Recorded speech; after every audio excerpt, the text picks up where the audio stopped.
millions.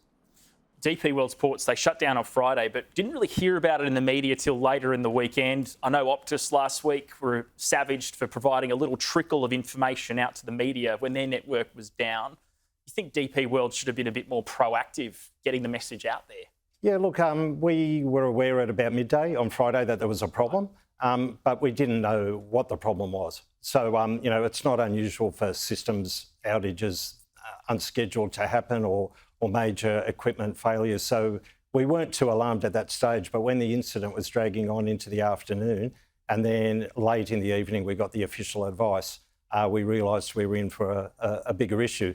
What was concerning for us, similar to the criticism from Optus, is while we got some broad information from their corporate headquarters, we didn't really get enough practical information. So even with the systems up and running and gates opening this morning, we didn't know about it. So it took a bit of time for scheduling and to transport operators to get in a position to take advantage of those gates opening. So I think they could have done better with a bit more information to the industry.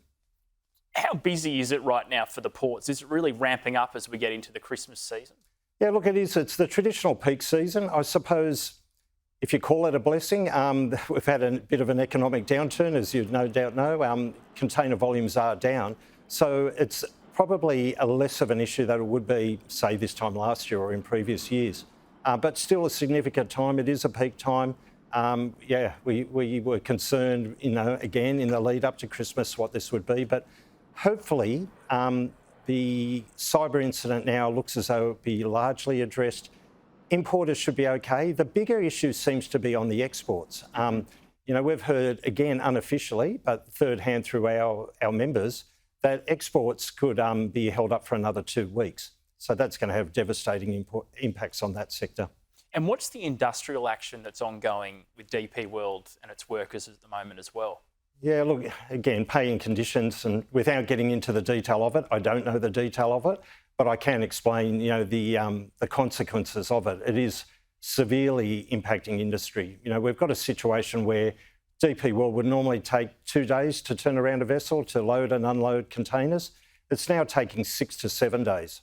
Now, you compound that around the country, it's got huge impacts. Now, the shipping lines, they're not going to muck around with this. They're going to, and they already are, bypassing some ports.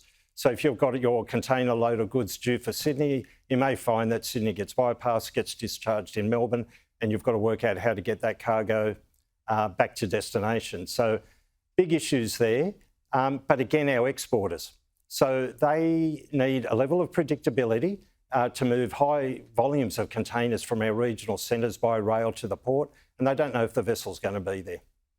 And last year there was industrial action as well with the Svitzer tugboat operators. Is that concluded? Yeah, that's concluded. Interestingly, though, DP World have had a change of CEOs in recent times. So the previous CEO of Svitzer was actually ex-Maersk. He's now heading up DP World. So I don't know if that's inflamed the situation, a bit of a red rag to the bull. The Svitzer situation seems to be settled, but now DP World's the next frontier. And we've got other agreements due in the coming months and year with the other stevedores. So it'll be some fascinating times and something that really needs to be addressed to give Australian shipping and trade a better reputation. Paul Zalai, thanks so much for your time. Okay, thanks, Ed.